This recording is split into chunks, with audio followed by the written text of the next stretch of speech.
நம்ம வாழ்க்கையில பார்த்தீங்கன்னா, ஒவ்வொரு வாட்டியும் ஏதாவது ஒரு செட்டில் ஆயிற மாட்டோமா? வேலை கிடைச்சிருமா? கிடைச்சா நம்ப லைஃப் வந்து மாசம் மாசம் ஒரு இன்கம் வரும். நம்ம எப்படியாவது சமாளிச்சுப்போம். நம்ம ஆசைகள் நிறைவேற்றிக்கலாமா? அப்படின்னு பல பேருக்கு பல கனவுகளோட தான் நம்ம படிக்க ஆரம்பிக்கிறோம். ஆனா, என்ன உண்மை அப்படிங்கிறது நமக்கு புரியறதில்ல. நம்ம வேலைக்கே போனாலும் அதுக்கப்புறமா எவ்வளோ விஷயங்கள் இருக்கு. அது வந்து நிரந்தரமான வேலை தானா? அது நிரந்தரமா இருக்குமா? அப்படிங்கிற ஒரு விஷயம் வந்து நம்ம யோசிக்கிறது இல்ல. அன்னைக்கு அந்த வேலை நமக்கு கிடைச்சா போதும். ஒரு கவர்மெண்ட் வேலை கிடைச்சா போதும்னு நினைக்கிறோம். ஆனா, அதோடைய அவ்ளோ நிலை எவ்ளோ மோசமா இருக்கு. பிரைவேட் ஜாபோட இன்செக்யூரான விஷயம் கவர்மெண்ட் ஜாப் அப்படின்னு நம்ப அந்த சட்டங்கள படிக்கும்போது தான் நமக்கு நல்லாவே புரிய வரும். ஸோ, அதோடைய தொகுப்பா நம்ப இனி வரக்கூடிய காலங்கள்ல நம்ம அத பார்ப்போம். அனைவருக்கும் வணக்கம். ஸோ, நம்ப இதுவரைக்கும் பார்த்தக்கூடிய சட்டங்கள், அதோடைய விதிகள், அதுக்கான இருக்கிற ஆர்டினன்சஸ், பைலாஸ் அப்படின்னு சொல்லிட்டு அரசியலமைப்பு சட்டத்தையும் அதை சுற்றி இருக்கக்கூடிய, அதை சார்ந்து இருக்கக்கூடிய பல சட்டங்கள பத்தி நம்ம இதுவரைக்கும் நெறையா வீடியோஸ்களில நம்ம பார்த்துருக்கோம். அதில் நிறைய டீட்டெயில்டாக பேசியிருக்கோம். இந்த மாஸ்டர் சர்வன்ட் ரிலேஷன்ஷிப் முறையில் தான் ஃபாலோ பண்ணிட்டு வந்திருக்கு. அதாவது இந்த சொல்லக்கூடிய இந்த கான்செப்ட் வந்து பல வருஷங்களாக நம்மளுடைய முன்னோர்களாலையும் மற்றும் அவருடைய முன்னோர்களாகவும் ஃபாலோ பண்ணிட்டு வந்தக்கூடிய ஒரு நடைமுறையில் இருக்கக்கூடிய ஒரு விஷயம். நீங்கள் உங்களுடைய நீங்கள் சட்டங்களை தேடும் போது மாஸ்டர் சர்வன்ட் ஆக்ட்னே வந்து பதிவுகள் நீங்கள் பார்க்க முடியும். இந்த பதிவுகள் வந்து எவ்வளோ காலமாக இருக்குது அப்படின்னு சொல்லி பார்த்தீங்கன்னா, எந்த வருஷத்துலேருந்து இருக்குது, இதோடைய ரூட் எங்கேருந்து இருக்குது, இதோடைய முக்கியமான வேர்கள் எங்கேருந்து ஆரிஜின் ஆயிருக்கு அப்படின்னு பார்த்தீங்கன்னா, அதாவது 1563 இதோடைய முக்கியமான ஆரிஜின்ங்கிற விஷயம் ஆரம்பிச்சிட்டாங்க. இது முறையாக நம்ம ஊர்களிலும் சரி மற்ற நாடுகளிலும் சரி, அதாவது மாஸ்டர் சர்வன்ட் ரிலேஷன்ஷிப்னு சொல்கிறத விட மாஸ்டர் ஸ்லேவரி அப்படின்னு சொல்லிட்டு சொல்லியிருக்கிறாங்க. அதாவது முதலாளி மற்றும் தொழிலாளின்னு இருக்கிறத முதலாளி அடிமையர்கள் அப்படின்னு சொல்லிங்கிற விஷயம் வந்து இருந்திருக்கு. இதில் முக்கியமாக சொல்லக்கூடிய 1747 வருஷத்தில் வந்தக்கூடிய சட்டம் தான் வந்து மாஸ்டர் சர்வன்ட் ஆக்ட் அப்படிங்கிறது. அது ஊழியருக்காகவும் லைக் தொழிலாளர் இருக்கக்கூடிய நபர்களுக்கு வந்து இருக்கக்கூடிய சட்டமாக திகழ்ந்துட்டு இருந்தது 1747. இதில் என்னம்மா அப்படி எக்ஸ்க்ளூசிவாக நம்ம தெரிஞ்சுக்க போகிறோம்? இது நாள் வரைக்கும் பார்க்காத சட்டங்கள், இது நாள் வரைக்கும் பார்க்காத வீடியோக்களில் இப்போ நம்ம ஒரு ஜாப் எப்படிலாம் வந்து கிடைக்கிது அப்படிங்கிறது ஒரு ஜென்ரலாக ஒரு பெர்ஸ்பெக்டிவ் பார்ப்போம். ஸோ என்ன மாதிரியான பெர்ஸ்பெக்டிவ் அப்படின்னு சொல்லும் போது, நம்மளுடைய கான்ஸ்டியூஷன் ஆஃப் இந்தியா நம்ம சொல்கிறோம் இல்லையா, அரசியலமைப்பு சட்டத்தின் அடிப்படையில் என்ன சொல்கிறாங்கன்னா, ஒரு வேலை வாய்ப்பு அப்படிங்கிறது வந்து ஒரு எந்த ஒரு தடையும் இல்லாமல் இருக்கணும்னு சொல்கிறாங்க. அதாவது equality of opportunity in matters of public employment. இது ஒவ்வொரு சிட்டிசனுக்கும் அப்ளிகபிள் ஆகக்கூடிய ஒரு விஷயம். So equality of opportunity in matters of எல்லாருக்குமே பப்ளிக் எம்ப்ளாய்மெண்ட்டில், அதாவது பப்ளிக் சர்வீஸ் ஒர்க்கில் எல்லாருக்கான ஆப்பர்ச்சுனிட்டிஸ் அண்ட் ஈக்வாலிட்டியோடு நடத்தணும் அப்படின்னு சொல்லியிருக்காங்க. ஆஸ் பர் ஆர்டிக்கல் 16 பிரகாரம் பார்த்தோம் அப்படின்னா இது இருக்கா அப்படின்னா இல்லை. சரி மேம், இப்போ ஈக்வாலிட்டி பிஃபோர் லா, அதாவது ஆர்டிக்கல் 14 இம்ப்ளிமெண்டேஷனில் இருக்கானா? அதுவும் கிடையாது. சரிங்களா? இப்போ அட்லீஸ்ட் டிஸ்கிரிமினேஷனாவது இல்லாமல் இருக்கா அஸ் அ ஹியூமன் பீனா அப்படின்னா, அஸ் அ கான்ஸ்டியூஷன் ரிலேட் பண்ணி அரசியலமைப்பு சட்டத்தில் இருக்க மாதிரியாவது ஃபாலோ பண்ணுறாங்களா? அதுவும் கிடையாது. சரி, நம்ம அரசியலமைப்பு சட்டத்தில் ஆர்டிகல் 15 என்ன சொல்கிறாங்கன்னா, prohibitions of discriminations on grounds of religion, race, caste, sex or place of பர்த்னு சொல்கிறாங்க. இது வந்து ஃபாலோ பண்ணுறாங்களா? இந்த ப்ராஹிபிஷன் ஆஃப் இந்த டிஸ்கிரிமினேஷன்ஸ் வந்து பண்ணாமல் இருக்கிறாங்களா? கிடையாது, அதுவுமே பண்ணுறாங்க. டிஸ்கிரிமினேஷன் அதிகமாக பண்ணுறாங்க. சரி, அன்டச்சபிலிட்டி மாதிரி விஷயங்கள் இருக்கா அப்படின்னா இன்னுமே எக்ஸிஸ்டிங் நிறைய இடங்கள்ல இருந்துட்டு தான் இருக்குது. நான் வந்து இன்னார் ஜாதி, நான் இன்னார் மதம் அப்படின்னு சொல்லிட்டு இன்னுமே டாமினேட் பண்ணுற மக்கள் இருக்காங்க. ரொம்ப மோசமான ஒரு விஷயம் வந்து விசிட் பண்ணேன், அதாவது நியூஸ் சேனலில் தான் பார்த்தேன். அது என்னென்னா, நம்ம ஜல்லிக்கட்டுக்காக நிறைய பேர் இருப்போம். அது மாதிரி நானும் ஜல்லிக்கட்டுக்கு அப்புறம் தான் நான் அந்த சட்டமே படிக்கவே ஆரம்பித்தேன். அது வரைக்கும் நான் யூபிஎஸ் ஆஸ்பிரண்ட்டாக தான் இருந்தேன். ஸோ இந்த ஜல்லிக்கட்டு போராட்டத்துக்காக அவ்வளோ பேர் வந்து மக்கள் கூடுனாங்க. அவ்வளோ ஆண், பெண், வயதானவங்க, குழந்தைங்க அப்படின்னு வித்தியாசம் இல்லாமல் எல்லாருமே கலந்துக்கிட்ட ஒரு விஷயம் அது ஜல்லிக்கட்டு அப்படிங்கிறது. ரொம்ப கஷ்டப்பட்டு எல்லாரும் போராடி என்னென்னமோ சம்பவம்லாம் நடந்து கடைசியில் மாடு ஜல்லிக்கட்டு இப்போ நம்ம நடத்திட்டுருக்கோம். சரிங்களா? இப்போது இவ்வளோ தூரம் கஷ்டப்பட்டு இவ்வளோ ஒருமைப்பாட்டோட நிறைய பேர் ஜல்லிக்கட்டு போராட்டத்தில் நிறைய பேர் வேலையெல்லாம் விட்டவங்களாம் இருக்காங்க. டிபார்ட்மெண்ட்டில் இருந்தவங்களாம் வேலையை விட்டுட்டு இப்போது சொந்தமாக பண்ணைகள் அந்த மாதிரிலாம் வச்சுட்டுலாம் இருக்காங்க. நிறைய பேருக்கு உங்களுக்கு தெரிஞ்சிருக்கும். நிறைய பேர் பிஸ்னஸ் பண்ண ஆரம்பிச்சிருப்போம். நிறைய பேர் மாட்டுப் பண்ணைகள் நிறைய வைக்க ஆரம்பித்தாங்க. சரிங்களா, அது ஒரு நல்ல மாற்றம். ஆனால் இப்போது ஜல்லிக்கட்டு நடக்கும்போது என்ன பண்ணுறாங்க அப்படின்னா டிஸ்கிரிமினேஷன் பண்ணுறாங்க. என்ன தூரம் கஷ்டப்பட்டு நம்ம ஒரு எல்லாரும் வாங்க, எல்லாரும் கை கொடுங்க, எல்லாரும் போராடுங்க, எல்லாரும் சேர்ந்து நின்றாதான் வந்து செய்ய முடியும் போது எல்லா மதத்தினரும் என்ன ஜாதியை சார்ந்தவங்களும் எல்லா பெண்களும் எல்லா குழந்தைங்களுமே வந்து கலந்துக்கணும்னு ஆசைப்படுறாங்க. ஆனால் அது ஒரு வெற்றிகரமாக ஆனதுக்கப்புறமா அதோட ரிசல்ட் என்ன அப்படின்னு சொல்லி பார்த்தீங்கன்னா திருப்பியும் அதாவது டிஸ்கிரிமினேஷன். அதாவது நீ வேற ஆள், நான் வேற ஆள், நீ எந்த சமுதாயத்தை சேர்ந்தவன், நான் எந்த சமுதாயத்தை சேர்ந்தவன், நீ ஆம்பளை, நான் பொம்பளை, நீ இந்த மதம், நான் இந்த மதம் அப்படின்னு பேசிக்கிறோம். இது திருமணத்தில் தான் இப்படி இருக்குது. சரி, இவங்க பிரச்சனை பண்ணுறாங்க, உண்மையாக இல்லை, சரி அவங்க ஜாதி அப்படி தான், அவங்க மக்களும் அப்படி தான் அப்படின்னு சொல்லி விட்டுட்டாலும் சரி, இந்த மாதிரியான பொதுமையாக இருக்கக்கூடிய எல்லாரும் காப்பாற்றக்கூடிய இருக்கக்கூடிய இந்த இயற்கைக்கு சம்மந்தப்பட்டு போராட்டங்களில் ஈடுபட்டாலும் அவங்க எல்லா போராட்டங்களையும் ஜெயிச்சதுக்கு அப்புறமா என்ன நடக்குது அப்படின்னா திருப்பி அதே வேற்றுமையை தான் காமிக்கிறாங்க. இப்போ கூட ஆணவ கொலை நிறைய பேர் பண்ணிட்டு தான் இருக்கிறாங்க. புரியல என்ன நினச்சி இந்த உலகத்தில் அவங்க வாழ்ந்துட்டு இருக்காங்க அப்படின்னு எனக்கு தெரியலை. அதாவது மனதளவுலையும் உடல் அளவுலையும் 2 பேரும் உண்மையாக இருக்கிறாங்க. இந்த காலத்தில் உண்மையாக இருக்கிறது பெரிய விஷயம். அதில் ஒருத்தவங்க ஏமாத்தமுக்கு ரொம்ப பெரிய விஷயம். அதெல்லாம் தாண்டி உண்மையாக இருக்கிறவங்களுக்கு இப்படி வெட்டுறது குத்துறது மாதிரியான விஷயங்கள் செய்கிறாங்க. இதோடு நின்றுச்சானா கிடையாது. வேலை இடங்களில் அதிகமாக காணப்படுகிறது. அதாவது ஒரு வேலைக்கு போகிறதுலையும் இருக்குது, வேலையில் செலெக்ஷன் ஆகிறதுலையும் இருக்குது, செலெக்ஷன் ஆகி போனதுக்கப்புறமும் நிறையா இருக்குது, ரிட்டையர்மெண்ட் ஆகி நல்லபடியாக ரிட்டையர்மெண்ட் அமௌண்ட் வாங்குறதுமே ஒரு பெரிய பஞ்சாயத்து பிரச்சனையாக தான் இருக்குது. ஃபஸ்ட்டு வேலை கிடைச்சா போதும்னு ஓடுறாங்க, அடுத்து அந்த வேலையை காப்பாற்றினா போதும் அப்படின்ட்டு பாதி பேர் செயல்படுறாங்க. ஸோ அந்த வேலையை என்ன ஆனாலும் விட்டுறக்கூடாது அப்படின்னு இருக்காங்க. நிறைய பேர் அதிகாரியில் இருந்தவங்களும் தாம் பிள்ளைங்களையும் கூட்டி கொடுத்தவங்க, அதாவது ப்ராஸ்டியூஷனுக்கு அனுப்புனவங்களும் நிறைய நியூஸஸ்லாம் கேள்விப்பட்டிருப்பீங்க. ஸோ இது ஒரு டிபார்ட்மெண்ட்டில் நிறைய டிபார்ட்மெண்ட் இந்த மாதிரி ஃப்ரீக்வெண்ட்டாக வரும். But due to the suppressions of other peace of mind கிடக்கூடாதுக்காக அதெல்லாம் ஸ்டாப்பேஜ் பண்ணிடுவாங்க மக்களுடைய நலனுக்காக. சரி, இதெல்லாம் நமக்கு எல்லாருமே பரவலாகவே கேள்விப்பட்டிருப்போம், நியூஸில் பார்த்துருப்போம், இல்லை இன்றைக்கி நியூஸில் கூட அது மாதிரி விஷயங்களை பார்த்துருப்போம். இப்போ வேலை இடத்துலையும் நான் பேசுகிறதுல என்ன இருக்குன்னா வேலை பார்க்குற உள்ளே போகிறதுக்கே பெரிய கடினமான ஒரு விஷயம், போட்டி இருக்குது, நிறைய பாலிடிக்ஸ் இருக்குதுன்னு சொல்கிறாங்க. ஸோ என்ன மாதிரியான பாலிடிக்ஸ் அப்படின்னு சொல்லி பார்த்தோம் அப்படின்னா டிஸ்கிரிமினேஷன். நம்மளுடைய அரசியலமைப்பு சட்டத்தையே வந்து மதிக்கிறதே கிடையாது யாருமே. சும்மா அரசியலமைப்பு சட்டம் சுதந்திர தினத்தன்னைக்கும் குடியரசு தினத்தன்னைக்கும் மட்டும் போராடினோம், நம்ம எல்லாரும் உன்னதமானவர்கள் சொல்லி ஃப்ளாகை குத்திக்கிட்டு ஃப்ளாகை ஏற்றுறோம். ஆனால் எல்லா இடத்துலையும் உண்மையாக நேர்மையாக இருக்கிறோமா, அதுவும் வேலை பார்க்குற இடத்துல இருக்கிறோமா, எந்த தொந்தரவும் இல்லாமல் நிம்மதியாக போயிட்டு ஒரு வேலையை பார்த்துட்டு வர முடியுதா அப்படின்னா ஒரு கொஸ்டின் மார்க் தான். சரி, இப்போ என்ன மாதிரியான கண்டிஷன்ஸ் எல்லாம் தாண்டி ஒருத்தவங்க வேலைக்கு போகணுதான் இருக்குது, அது நிரந்தரமாக இருக்குமா அப்படிங்கிறது ஒரு மிகப்பெரிய ஒரு கேள்விக்குறி தான். ஏன் அப்படின்னா ஒரு ப்ரைவேட் ஜாப்லேயும் இந்த மாதிரி நிறைய விஷயங்கள் நடக்குது. அதாவது எனக்கு தெரிஞ்சவங்களுக்கு ஃபேவராக பண்ணுறது, பயாஸாக இருக்கிறது, சரிங்களா, அந்த மாதிரியான விஷயங்களை சொல்கிறேன். ஸோ இப்போ இந்த பயாஸாக இருக்கிறது, அதாவது அரசியலமைப்பு சட்டத்துக்கு எதிராக செயல்படுறவங்க என்ன பண்ணுறாங்க அப்படின்னா என்ன மாதிரியான விஷயங்கள்லாம் எடுத்துகிட்டு வராங்க. ஒரு வேலையில் வந்து ஒரு திறமையானவரை உனக்கு திறமை இருக்குது, அதை ஏற்றுக்காமல் இருக்குது, நிறைய எக்ஸாமினேஷன் வச்சு கவர்மெண்ட்டே அதை நிப்பாட்டிடுறாங்க. அதை வச்சுக்கோங்க.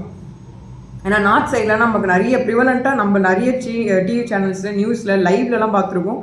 அதாவது மாணவர்கள் எப்படி எக்ஸாம்ஸ் எழுதுகிறாங்க, ஃபுல்லாக பார்த்து காப்பி அடிக்கிறாங்க, அட்டையெல்லாம் வச்சு மறைச்சி எழுதுனா கூட அந்தளவுக்கு ஒரு கட்டுப்பாடு இல்லாமல் தான் எழுதிட்டு வர்றாங்க. இவங்கெல்லாம் ஆஃபீஸர்ஸ் ஆயிடுறாங்க, சரிங்களா.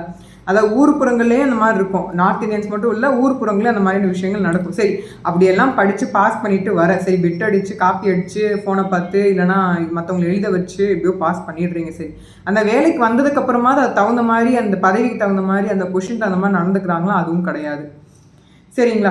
இப்போது இது வந்து வர ப்ராசஸே சரியில்லை. ஏன்னா படிக்கிற ஸ்டேட் போர்டு எக்ஸாமினேஷன்ஸ்லேயே பார்த்திங்கன்னா நிறைய பேருக்கு எழுத படிக்கவே தெரியல, அந்த நிலமையில தான் இருக்காங்கன்னு சொல்லி நிறைய ஆஃபீஸர்ஸ் வந்து இப்போ செக் பண்ணும்போது நிறைய பேர் இன்ஸ்பெக்ஷன்லாம் மாட்டுறாங்க, குழந்தைங்களும் மாட்டுறாங்க, வாத்தியார்கள் சொல்லிக் கொடுக்குற டீச்சருக்குமே அது தெரியல, வார்த்தைகள் இல்லை.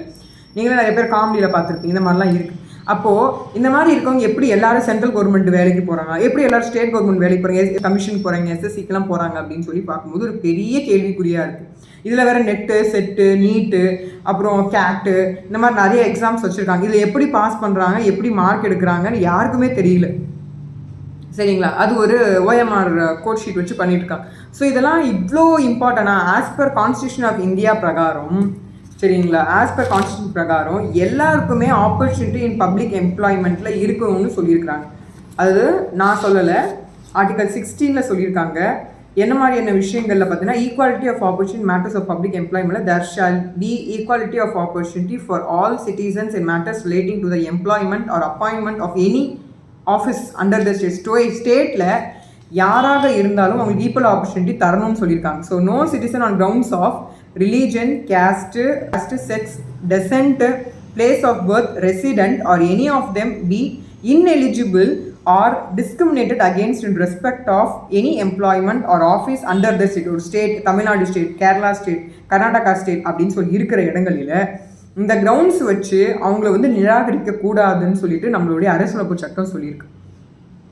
இந்த மாதிரியான இன்னொரு மற்ற முக்கியம் இருக்குன்னா அந்த ரிசர்வேஷன் பற்றியுமே 4A சொல்லியிருக்காங்க. என்னன்னா, nothing in this article shall prevent the state from making any provisions for reservation in matters for promotion with consequential seniority to any classes, posts in services under the state in favor of scheduled caste, scheduled tribes, which is in the opinion of the state are not adequately represented in the services under the state அப்படின்னு சொல்லிட்டாங்க. So இந்த மாதிரியான விஷயங்கள் குறிப்பிட்டிருக்கு. அடுத்து 4ல் என்ன சொன்னால், nothing in this article shall prevent the state from making any provisions for the reservation of appointment or post in favour of any backward class of citizens which in the opinion of the state is not adequately represented in the service under the state அப்படின்னு சொல்லிட்டாங்க. So இதில் இந்த points என்னெல்லாம் பேசிட்டாங்க, அதாவது class பற்றி பேசிட்டாங்க, SC/ST பற்றி பேசிட்டாங்க, பேக்வர்ட் கிளாஸ் பற்றி பேசிட்டாங்க, எல்லாருக்கும் ஈக்குவல் ஆப்பர்ச்சுனிட்டி இன் பப்ளிக் எம்ப்ளாய்மெண்ட்டில் கொடுக்கணும்னு சொல்லிட்டாங்க. அப்புறம் எதுக்கு இந்த மாதிரியான எக்ஸாமினேஷன்ஸ்லாம் வைக்கிறாங்க அப்படிங்கிறது மிகப்பெரிய ஒரு கேள்வியாக தான் இருக்குது. ஏன்னு சொல்லுங்கள். இப்போ இந்த எக்ஸாம் எதுக்கு வைக்கிறோம்? ஒரு ஃபில்டரிங் ப்ராசஸ். எதுக்கு ஃபில்டரிங் ப்ராசஸ்? அட்லீஸ்ட் அதுக்கான ஐடென்டிஃபை பண்ண தெரியுதா, மென்டல் ஸ்டெபிலிட்டி இருக்கா, சைக்காலஜிக்கலாக ஃபிட்டாக இருக்கானா அப்படின்னு சொல்லி பார்க்குறதுக்காக தான் இந்த மாதிரியான நார்மல் எக்ஸாம்ஸ்லாம் கண்டக்டே பண்ணுறது. இதை வச்சு தான் ஆனால் அப்படின்னா ஆப்பர்ச்சுனிட்டி கிடைக்கல, ஹெவி காம்படிஷன், க்யூவில் வந்து பார்த்தீங்கன்னா private job as well as government ஜாப்க்கு அப்ளை பண்ணக்கூடிய நிலைமை இன்னுமே இருந்துகிட்ருக்கு. எத்தனை எக்ஸாம்ஸ் அப்ளை பண்ணாலும் எதுலையுமே செலக்ட் ஆகாத மாதிரியான இப்போது சிஸ்டம் மாறிடுச்சு. சரிங்களா? ஏன் மாறிச்சு அப்படின்னு சொல்லிட்டு நம்ம இந்த வீடியோ முடியும் போது நமக்கு தெரிய வரும். ஃபுல் பதிவும் கேளுங்க. ஸோ ஆல்ரெடி என்ன மாதிரியான விஷயங்கள் டிஸ்கிரிமினேஷனில் இருக்குன்னா, லாங்குவேஜ் டிஸ்கிரிமினேஷன் இருக்குது. இப்போ ஒரு இடத்துல கமிட்டிலேயோ ஒரு பேனலோ இருக்காங்க அப்படின்னா, ரெக்ரூட்மெண்ட் போர்டு இருக்காங்க அப்படின்னா என்ன நடக்குது, நார்மலாக ஜென்ரலாக பப்ளிக் எல்லாருக்கும் தெரிஞ்ச விஷயத்தை தான் நம்ம டிஸ்கஸ் பண்ண போகிறோம். அது லாங்குவேஜ் டிஸ்கிரிமினேஷன். தெலுங்கு பேசுவாங்க, ஓகே, அப்போ அவங்கள ஒரு பேசிஸ் பயாஸாக பண்ணுவாங்க. கலர், ஹைட்டு வச்சு, வெயிட்டு வச்சு, கலர் வச்சு, ஜெண்டர் வச்சு, ஆணா பெண்ணா, அந்த மாதிரி டிரான்ஸ் பர்சனா, அந்த மாதிரியான விஷயங்கள்லாம் வச்சு, அதே மாதிரி பார்த்திங்கன்னா பேக்ரவுண்டு, என்ன பேக்ரவுண்டை சார்ந்தவங்க இவங்க, யாரெல்லாம் இவங்க தெரிஞ்சிருக்கு, ஏதாவது இன்ஃப்ளூயன்ஸில் வந்திருக்காங்களா, நமக்கு ஊருக்காரங்களா, உறவுக்காரங்களா, இது பார்த்தீங்கன்னா ஒரு குரூப் சிஸ்டம் இருக்கும். நீ சூஸ் பண்ணுறியா, நான் அதுலேயே ஒரு சண்டை போட்டுட்ருப்பாங்க பேனல் மெம்பர்ஸ். நீ சூஸ் பண்ணால் நான் சூஸ் பண்ண மாட்டேன், நீ சூஸ் பண்ணால் நான் சூஸ் பண்ண மாட்டேன்னு சொல்லிட்டு ஒரு அக்கப்போர் நடந்துகிட்ருக்கும். இதுலேயே பார்த்தீங்கன்னா மைண்ட் செட்னு ஒரு விஷயம். இவங்களோட மைண்ட் செட்டே உட்கார்றவங்களுக்கு எப்படி இருக்கும்னு நம்மளால் யூகிக்க முடியாது. இதுக்கு முன்னாடி ஒரு ஃபில்டரிங் ப்ராசஸ் வச்சிடுறாங்க. எதுக்கு அது வைக்கிறாங்கன்னு இன்னும் வரைக்குமே புலப்படாத ஒரு விஷயமாக தான் இருக்குது. ஸோ இதில் ஜட்ஜ்மெண்ட்டை வந்து ஏதாவது ஒன்று கொடுத்துருப்பாங்க, இந்த மாதிரி வேலைக்கு வந்து எடுங்க எல்லாரையும் அப்படின்னு சொல்லியிருப்பாங்க. ஸோ அப்போ அதன் பேஸ் பண்ணல ஜட்ஜ்மெண்ட் ஆர்டர் கொடுத்தாலும் சில நேரத்தில் அதையும் இம்ப்ளிமெண்டேஷன் பண்ணாமல் ரெக்ரூட்மெண்ட்டில் ஸ்டாப் பண்ணி வச்சுருக்க பிரச்சனைகள்லாம் இன்னும் இருக்கும். ஸோ இது மட்டும்தானா, இதில் பார்த்தீங்கன்னா உங்களுக்கு கல்ச்சுரலாக என்ன அந்த ஊரில் யார் தெரிஞ்சவங்க அவங்கள எடுப்பாங்க. அதே மாதிரி பார்த்தீங்கன்னா சிட்டிசன்ஷிப், இந்தியன் சிட்டிசனாக என்ன அடையா அப்படிலாம் பார்த்துட்டு எடுக்கக்கூடிய தருணங்கள் இருக்கும். இது மட்டும் தானே அப்படின்னா கிடையாது. இப்போது இதில் வந்து கேஸ்ட் வந்துடுது, ரேஸ் வந்துடுது, ரிலீஜன் வந்துடுது, இல்லை ரிலீஜியஸ் பிலீஃப்ஸ் வந்துடுது, பொலிட்டிக்கலோடைய இன்ஃப்ளூயன்சஸ் வந்துடுது, ரிசர்வேஷன்ஸ் மாதிரியான விஷயங்கள் எல்லாமே வந்துடுது. இதில் பார்த்தீங்கன்னா எந்த ஊருக்காரங்க, நம்ம ஊருக்காரங்களாப்பா, நம்ம பாஷை நம்ம ஊர் மாதிரி இருக்கே அப்படிங்கிறது, ஏரியா நம்ம ஏரியாவா, ஆமாம் அங்கே என்னுடைய மச்சனை இருக்கா, என் கொழுங்கையாக இருக்கா அப்படின்னு சொல்லி பேசிக்கிறது. ஸோ இந்த மாதிரியான கான்வர்சேஷன்ஸ் தான் மேக்ஸிமம் இருக்குது. இப்போ எதுக்காக வேலைங்க இதெல்லாம் வைக்கிறோம் அப்படின்னா, கிரிமினல் ரெக்கார்டு இல்லாமல் இருக்கணும். அதாவது பார்த்தீங்கன்னா கிரிமினல் ரெக்கார்டு இந்த மீன்ஸ் எதுவும் பிரச்சனையிலையோ இல்லை டிஸ்டர்பன்ஸ்லேயோ இல்லை வந்து கரப்ஷன்ஸ்லேயோ இல்லை முன்கூட்டியே வந்து ரிப்பீட்டட் அஃபண்டராகவோ ஹேபிச்சுவல் அஃபண்டராகவோ ஒருத்தவங்க இருக்கக்கூடாது. நார்மல் மைண்ட் செட்டாக இருந்தால் தான் நல்லா ஒர்க் பண்ண முடியும் அப்படிங்கிறது பேசிக்கான கான்செப்ட் தான் வந்து வேலைக்கு வந்து நம்ம எடுக்கிறது. ஏன்னா உடல் அளவிலையும் மனதளவிலையும் எப்பயுமே நல்லா இருந்தால் தான் மட்டும்தான் நல்லா எஃபெக்டிவாக ஒரு விஷயத்த செய்ய முடியும். எக்ஸாம்பிளுக்கு இப்போது சகோதரர் வந்து கேட்குறாங்க, மேம் நான் வந்து இப்போது ஊனமுற்று இருக்கிறேன், நான் டிசேபிள்ட் ஆகிட்டேன், ஆக்சிடென்ட்டுக்கு அப்புறமா நான் ஊனமுற்றுட்டேன், எனக்கு அந்த இது கொடுக்கக்கூடாதுன்னு சொன்னீங்க, ஃபிசிக்கல் அண்ட் மென்டல் ஃபிட்னஸ்ன்னு சொல்கிறீங்களே அப்படின்னு கேட்டிங்கன்னா, அவங்களுக்காகவும் அந்த சகோதரருக்காகவும் நான் சொல்லிடுறேன். அதாவது எதுக்காக இந்த மாதிரியான விஷயங்கள் கட்டமைப்பு இருக்குது அப்படின்னா, உடல் ஆரோக்கியத்தோடு இருக்கவங்கனால ஒரு விஷயம் செய்ய முடியும். அது இந்த சகோதரர் வந்து இப்போ பார்த்தீங்கன்னா மாற்றுத்திறனாளி அப்படிங்கிறது இன்னொரு விதத்தில் சிறந்தவராக இருப்பார். அதுக்கு அவருடைய இன்டெலிஜென்ஸ் தேவைப்படும். So based on the capacity and talent and skill, சரிங்களா, எந்த அளவுக்கு நம்மளுடைய அப்சர்வேஷன் இருக்குது, எந்த அளவுக்கு நம்மளால் அதை அட்மினிஸ்ட்ரேஷன்ஸ் பண்ண முடியும், எந்த அளவுக்கு நம்மளால் கன்சிஸ்டண்ட்டாக இருக்க முடியும் வச்சு தான் ஒரு வேலையை எடுக்கிறாங்க. ஃபார் எக்ஸாம்பிள் இப்போ மிலிட்ரியில் எலிஜிபிள் ஆக முடியுமானா கிடையாது. அதுக்கு நிறைய பேர் எவ்வளோ தூரம் போராடிட்டு இருக்காங்க, அதுக்கு போகிறதுக்கு என்னெல்லாம் விஷயங்கள் வந்து கடுமையான பயிற்சிகள் எடுத்துகிட்டு இருக்காங்க அப்படின்னு ஒரு வரைமுறை இருக்குது, சரிங்களா. அதுவே வந்து ஒரு நம்ம சுதந்திர தப்போ அந்த மாதிரிலாம் வச்சு தான் எடுத்தாங்களா இல்லை. இப்போ வேலையில் நிறைய பேர் பார்க்குறாங்க, உங்கள் அப்பா அம்மா யாராவது கவர்மெண்ட் வேலை இருக்காங்க அப்படின்னா அவங்களாம் ஜஸ்ட் அந்த காலத்தில் என்ன படிச்சிருக்காங்கன்னு கேட்டு பாருங்கள். 10th எல்லாம் ஃபெயிலாக தான் இருந்திருப்பாங்க. 8ஆம் கிளாஸு ஃபெயிலு. அந்த காலத்தில் 5ஆம் கிளாஸ் படிக்கும் போதே ஏபிசிடி கூட தெரியாது. நீங்கள் வேணால் கேட்டு பாருங்கள், உங்கள் தாத்தா பாட்டி ரேஞ்சிலலாம் இருக்கும்போது கேட்டு பாருங்கள். ஒரு சில பேர் மினிமம் பர்சன்ஸ் தான் படிச்சிருப்பாங்க. மற்றது எல்லாருமே எப்படின்னா 100க்கு ஒரு 90% எப்படின்னா ஒரு 8ஆம் கிளாஸ் படித்தா ஊர் தலைவர் வேலை வாங்கி கொடுத்துருவார். அதே மாதிரி பார்த்தீங்கன்னா ஒரு போலீஸ் ஆஃபீஸரை போகணுன்னா நம்ம ஊர் பையனை சேர்த்துக்கோங்கண்ணே அப்படிங்கிற மாதிரி தான் வந்து ஒரு முறையே அப்படி தான் இருந்துகிட்டு இருந்தது. அதனால் இத்தனை எக்ஸாம்ஸ்லாம் வச்சு நம்ம அப்பா அம்மாலாம் வேலைக்கு வந்திருப்பாங்கன்னா அதுக்கெல்லாம் வாய்ப்பே கிடையாது, ஒரு சில பேரை தவிர. அப்போ நமக்கே இவ்வளோ எக்ஸாம்ஸ் இருக்குது, நமக்கே இவ்வளோ கடினமான காம்படிஷன்ஸ் ஏற்பட்டிருக்கு, யாருனால் ஏற்பட்டுச்சு, எதனால் ஏற்பட்டுச்சு, ஏன் ஒருத்தருமே ஃபில் ஆக மாட்டாங்க, இதில் வந்து வேலையில் சேர்ந்தவன் ஏன் இன்னொரு வேலைக்கு வந்து ட்ரை பண்ணிக்கிட்டே இருக்கிறாங்க. சரி, அரசியலமைப்பு சட்டம் வந்து உங்களுக்கு லிபர்ட்டி கொடுத்துருக்கு, ஃப்ரீடம் கொடுத்துருக்கு, அப்போ உங்களுக்கு ட்ரீம் ஜாப்னு ஒரு விஷயமே கிடையாதா? எதுக்காக வந்து ட்ரை பண்ணுறீங்கன்னே உங்களுக்கு அந்த இம்ப்ளிமெண்டேஷனே கிடையாதா அப்படிங்கிறதும் கொஷின் மார்க் ஆகும். இப்போ எனக்கு பிடிச்ச வேலைக்கு நான் இப்போ சூஸ் பண்ணணும்னு வச்சுக்கோங்களேன். இப்போ நான் ஒரு கலெக்டர் ஆகணும்னு ஆசைப்பட்றேன்னா கலெக்டருக்கு தேவையான தகுதியை நான் வளர்த்துக்கிட்டு தான் ஆகணும். ஒரு கலெக்டராக இருக்கும்போது என்ன பண்ண முடியும், நம்ம வந்து மேல் அதிகாரிகளுக்கும் பதில் சொல்லணும், நம் கீழ் மட்டத்தில் இருக்கக்கூடிய அனைத்து சகோதரர்களுக்கும் நம்ம உதவி பண்ணணும். அதுக்காக தான் அந்த பதவிக்கு நம்ம வரும், சரிங்களா. இல்லை பேசிக்கான விஷயம் என்னென்னா நம்ம சைக்காலஜிக்கலாக இம்ப்ளிமெண்டேஷனில் நமக்கு ஒர்க் பண்ணணும். நம்ம ஆனால் அந்த ஒர்க்கை வந்து கீழே இருக்கக்கூடிய அதர் அத்தாரிட்டிஸ்க்கு நம்ம இன்ஸ்ட்ரக்ஷன்ஸ் கொடுத்து மானிட்டர் பண்ணி அதை சரியாக தான் செய்கிறாங்களான்னு நம்ம ஃபாலோ பண்ண போகிறோம். அந்த மாதிரியான விஷயங்கள் இன்னும் பல விஷயங்கள் நம்ம செய்கிற மாதிரி இருக்குது, டிபார்ட்மெண்ட் தகுந்த மாதிரி மாறும். அப்போ எதுக்குன்னா சயின்ஸு, சோஷியல், பாட்னி, ஜாலஜி, அப்புறம் வந்து ஜிகேலாம் எதுக்கு நான் தெரிஞ்சுக்கணும் இல்லையா? எதுக்கு ட்ரைனிங் வைக்கிறீங்க? அதுவே கொஸ்டின். நம்ம செட்டப்பே எப்படி இருக்குது அப்படின்னா, அப்போ பிரிட்டிஷ்காரை வச்சுருந்தானா நமக்கு வந்து காம்படிஷன் கொடுத்தான், மக்களுக்கு மத்தியில் நம்ம வரக்கூடாதுன்னு. அப்போது நம்ம மக்களுக்கு எதுக்கு இவ்வளோ எக்ஸாம்ஸ் வைக்கிறீங்க? யாருமே வரக்கூடாதுன்னு நினைக்கிறீங்களா? அப்படி தான் இருக்குது. அப்போது ஈஸியாக போகக்கூடியதுக்கெலாம் டைரக்ட் இன்டர்வியூ அந்த மாதிரியான விஷயங்கள் ஒரு விஷயம் போக, இன்டைரக்டான இருக்கக்கூடிய விஷயங்களை எப்படி ஃபேஸ் பண்ணுறது? ஃபார் எக்ஸாம்ஸ் தான் இப்போ நம்ம எழுதக்கூடிய இப்போது போர்டு எக்ஸாம்ஸாகவே இருக்குது. அந்த போர்டு எக்ஸாம்ஸ் பாஸ் பண்ணி வந்தோமே, இப்போ நமக்கு அது என்ன கிடச்சிருக்குப்பா? இப்போ பார்க்குறவங்க நிறைய பேர் ஒன்றுக்கும் மேற்பட்ட பல டிகிரிகளை வச்சுருந்துருக்கலாம், சரிங்களா. இப்போ நீங்கள் யோசிச்சு பாருங்கள், அதெல்லாம் இப்போ எங்கே உங்களுக்கு யூஸ் ஆச்சு? இப்போ நீங்கள் ஜாபுக்கு போகிறீங்கன்னா ஒரு பிபிஓவில் ஃபோன் தான் பேசுகிறான். உங்கள் வீட்டில் இருக்கக்கூடிய ஒரு சின்ன குழந்தை கூட 1 மணி நேரம் ஃபோனில் பேசும். ஸோ அப்போ எதுக்கு இந்த ஜாபுக்கு நம்ம வந்து இவ்வளோ ட்ரைனிங் எடுத்து இவ்வளோ தூரம் படிக்கணும் அப்படிங்கிறது கேட்கும்போது ஒரு கொஸ்டின் மார்க் ஆகுது.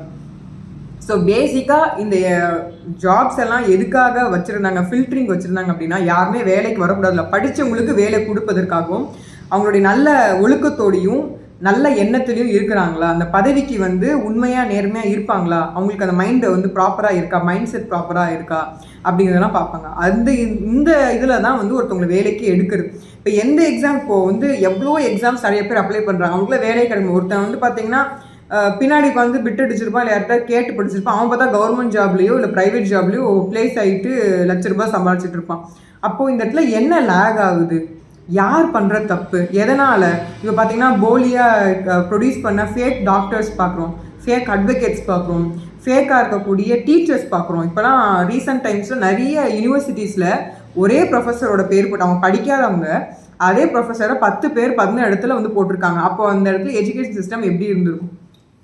அப்போ அந்த 11 பேருடைய வேலை வாய்ப்பு ஏன் தட்டி பறிச்சுட்டாங்க? இது யார் செஞ்சுருக்கா? அப்படிங்கிற மாதிரி நிறைய கேள்விகள் எழப்படுது. ஸோ சரிங்க, இப்போ இந்த வேலைக்கே நீங்கள் போனால், இத்தனை பிரச்சனைகள் நடுவில் நம்ம வேலைக்கே போனாலும் நம்மளை வேலை பார்க்க விடுவாங்கன்னு நினைக்கிறீங்களா? அது ஒரு அடுத்த கொஸ்டின் மார்க். இப்போ இந்த வேலைக்கே போயிட்டோம், இப்போ ப்ரைவேட் வேலைக்கு நீங்கள் போயிட்டீங்க அப்படின்னா அங்கே என்னெல்லாம் பண்ணுவாங்க? முதல்ல ஒரு பொண்ணாக இருந்தால் என்ன பண்ணுவாங்க? அங்கே இருக்க ஆண்கள் எல்லாருமே முதல்ல இந்த பொண்ணை உஷார் பண்ணுறோம், ட்ரை பண்ணணும் அப்படின்னு ஒரு எண்ணத்தோட தான் கண்ணோட்டத்தில் வந்து மேக்ஸிமம் ஆஃப் த மென் இருப்பாங்க. எல்லாரும் இருக்க மாட்டாங்க, மேக்ஸிமம் ஆஃப் த மென் இருப்பாங்க. சரிங்களா? இப்போ அவங்க கமிட்டடாக இருக்காங்க, கமிட்டட் இல்லாமல் இருக்காங்க, கல்யாணம் ஆகிட்டா இன்னொரு வெர்ஷனில் போகும். இப்போ நிறைய கான்செப்ட்ஸ் வந்துட்டனால அது ஒரு கன்ஃபியூஷன் ஸ்டேஜுக்கு போகுது. அதனால் ஃபேமிலியும் நிறைய பிரச்சனைகள் ஏற்படும். சரிங்களா? இந்த ஒரு கன்சர்ன் இருக்குது. இப்போ கவர்மெண்ட் ஜாப்பில் போனால், இப்போ வந்து ஆணாக இருக்காங்க, ப்ரைவேட் ஜாப் போகிறாங்க, அவங்களுக்கு எப்படி இருக்கும்னா அதில் ஒரு காம்படிஷன் இருக்கணும். அதாவது சீனியர் ஜூனியராக இருப்பாங்க, ஒரே காலேஜில் படிச்சிருப்பாங்க, ஒரே ஸ்கூலில் படிச்சிருப்பாங்க, அப்போ அந்த டாமினேஷன் இருக்கும். இல்லை பார்த்தீங்கன்னா லைக் பார்த்தீங்கன்னா ரிலேட்டிவ்ஸாக இருப்பாங்க, தெரிஞ்சவங்களாக இருப்பாங்க. இந்த மாதிரியான விஷயங்களில் ஒரு போட்டி மனப்பான்மையில் என்ன பண்ணுவாங்கன்னா அந்த வேலையை வந்து தடுத்தலோ கெடுதல் விஷயத்தையோ செய்வாங்க. இப்போ இதுவே வந்து கவர்மெண்ட் ஜாப்ஸில் என்ன பண்ணுவாங்க அப்படின்னா, இப்போ இந்த க்ரைட்டீரியாலாம் தாண்டி தான் ப்ரைவேட் கவர்மெண்ட் ஜாப் ரெண்டுத்துக்குமே போகிறோம்.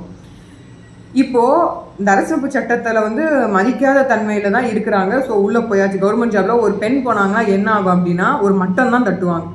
நீ எனக்கு பொண்ணு மாதிரிமா, இல்லை வந்து நீ எனக்கு லைக் பார்த்தீங்கன்னா எனக்கு தெரிஞ்சவங்க மாதிரிமா, எனக்கு சொந்தக்கார பொண்ணு மாதிரியே இருக்கேம்மான்னு சொல்லிட்டு இப்படி பேசுவாங்க. அடுத்து மேனிபுலேட் பண்ண முடியுதா அப்படின்னு சொல்லிட்டு ட்ரை பண்ணுவாங்க. இது வந்து ஒரு கேட்டகரி. அடுத்த கேட்டகரி எப்படின்னு சொல்லி பார்த்தீங்கன்னா, ஆண்களாக இருந்தாங்கன்னா என்ன பண்ணுவாங்கன்னா, ஒன்று சோஷியலைஸ் பண்ணுற மாதிரியான விஷயங்களில் பேட் ஹேபிட்ஸ் மாதிரியான விஷயங்கள் பண்ணுறது. அதாவது ட்ரிங்க்ஸு, லைக் பார்ட்டி பண்ணுறது, ஃபங்க்ஷன்ஸ் கண்டக்ட் பண்ணுறது, பதவி வித்தியாசம் இல்லாமல் ஃபங்க்ஷன்ஸ் அட்டன் பண்ணுறதுனால அதனால ஏற்படக்கூடிய கேலி கூத்து இந்த மாதிரியான விஷயங்கள் நடக்கும். சரிங்க, இது எல்லாமே தாண்டி ஒருத்தங்க ஜாப் போகணும் அப்படின்னா ஜாபை காப்பாற்றிக்கிறதுக்கு எத்தனை பேர் மேலே பழிய போடுவாங்க, எத்தனை பேர் வந்து பழியை ஏற்றுக்க போகிறாங்க அப்படிங்கிறது ஒரு விஷயம் இருக்குது. சரி, இதையும் தாண்டி நீங்கள் பண்ணீங்க அப்படின்னா அடுத்தபடியாக வரக்கூடியது வந்து உங்கள் மேலே இருக்கக்கூடிய மெமோ லைக் மற்றும் டிரான்ஸ்ஃபர்ஸ் இந்த மாதிரியான விஷயங்கள் இருக்குது. இப்போது இங்கே எங்கே வந்து பிரச்சனைகள் அதிகமாக ஏற்படுது அப்படின்னு சொல்லும் போது லைக் டிராஸ்டிக்காக வந்து சேஞ்சஸ் வந்து ஏற்படும். பர்டிகுலர் பதிவு யாருக்கானது அப்படின்னு பார்த்தீங்கன்னா அனைவருக்குமானது. அதாவது மாணவர்களாக, சட்ட மாணவர்களாக இருக்கக்கூடிய பிள்ளைங்களுக்கும் சரி மாணவர்களுக்கும் சரி பயனுள்ளதாக இருக்க போது. மற்றும் அன்றாட வாழ்க்கையில் பொதுமக்களாக இருக்கக்கூடிய நபர்களாக இருக்கட்டும், இல்லை ஒரு ஐடியில் வேலை பார்க்குறீங்க, ஒரு சிஸ்டம் பேஸ் பண்ணி சாஃப்ட்வேர்ஸ் யூஸ் பண்ணி இல்லை ஹார்ட்வேர்ஸ் பேஸ் பண்ணி ஒர்க் பண்ணுற எல்லாருமே இந்த கான்செப்ட்குள்ளே வந்துடுவாங்க. ஸோ ப்ரைவேட்டில் இருக்கக்கூடிய அனைத்து இன்ஸ்டிடியூஷன்ஸும் உள் அடங்கும். கவர்மெண்ட் எம்ப்ளாயீஸ்னு சொல்லக்கூடிய அனைவருமே, அதாவது ஸ்டேட் கவர்மெண்ட்டாக இருக்கட்டும் சென்ட்ரல் கவர்மெண்ட்டாக இருக்கும் பட்சத்துலேயும் they will be come under this particular act. Based on ஒவ்வொரு ஆக்ட் அதுக்காக குவாலிஃபிகேஷன்ஸ் கொடுத்துருப்பாங்க. அது பேஸ் பண்ணி வரவங்க எல்லாருமே state government central government competitive exams எழுதிட்டு உள் வருவாங்க. ஸோ இவங்களும் இந்த மாஸ்டர் சர்வெண்ட் கான்செப்டில் தான் வராங்க. இப்போது முக்கியமான 2 முக்கியமான வார்த்தைகள் நம்ம கண்டிப்பாக தெரிஞ்சுக்கணும். அதாவது எம்ப்ளாயர், எம்ப்ளாயி. ஸோ இது எல்லாமே சட்டங்கள் இல்லைன்னு சொல்லும்போது என்ன ஆகுது அப்படின்னா நமக்கு ஒரு முக்கியமான ஒரு விஷயம் திகழ்து. அதாவது எம்ப்ளாயர், எம்ப்ளாயி. இப்போ நிறைய பேர் ஏன் சென்ட்ரல் கவர்மெண்ட்டுக்கு போகிறாங்க அப்படின்னு பார்த்தீங்கன்னா, அதாவது ஜாப் செக்யூரிட்டி, அதாவது என்ன ஆனாலும் நமக்கு ஒரு பென்ஷன் கிடச்சிரும் அப்படின்னு ஒரு எண்ணம். அதே மாதிரி நம்மளை யாரும் கேள்வி கேட்க முடியாது, நம்மளை வேலையை விட்டு யாரும் தூக்கிட முடியாது அப்படிங்கிற ஒரு கர்வமாக இருக்கலாம். இல்லை வந்து ஒரு அவங்களுக்குள்ளே மனசில் இருக்கக்கூடிய ஒரு ஒரு விஷயமா இருந்து அவங்க வந்து இன்கார்பரேட் பண்ணி அந்த சீரட் பண்ண ஒரு விஷயமா இருக்கலாம். அது உண்மைதானா அப்படிங்கிறத நம்ம பார்ப்போம். அதே மாதிரி ஸ்டேட் கவர்மெண்ட்டில் ஒரு வேலையை வாங்கிட்டோம், ஒரு டிபார்ட்மெண்ட்டில் வேலைக்கு வாங்கிட்டோம், ஜாப் வாங்கிட்டோம்னா ஒரு செக்யூர் ஆயிரும். குரூப் எக்ஸாம்ஸ் எழுதுனா நமக்கு வந்து ஒரு ஸ்டேபிளான ஒரு லைஃப், நமக்கு பெட்டரான ஒரு ஜாப் நமக்கு இருக்கும், நம்மளை யாரும் வேலையை விட்டு தூக்க முடியாது அப்படிங்கிறது எண்ணம் உண்மையா இல்லையா அப்படிங்கிறது இந்த தொகுப்பு உங்களுக்கு விவரமாக சொல்லும்.